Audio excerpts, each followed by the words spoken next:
Hi guys! Welcome to my vlog. So for today's video ay papakita ko naman ang ginawa kong room tour dito sa pinagstayan namin sa Lime Resort Manila at ito ay deluxe twin room.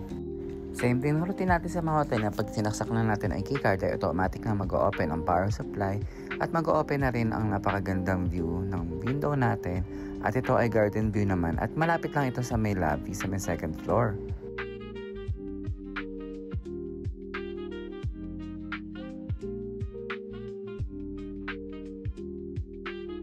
And this deluxe twin room nga pala ay meron na pang kasamang breakfast at this is good for 4.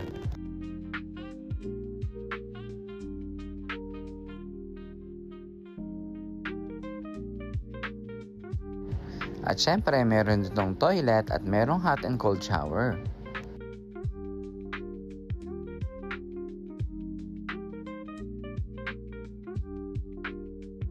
And again, you can book this room through Agoda and Booking.com at sure may enjoy nyo ang pag-stay nyo dito sa Lime Resort Manila.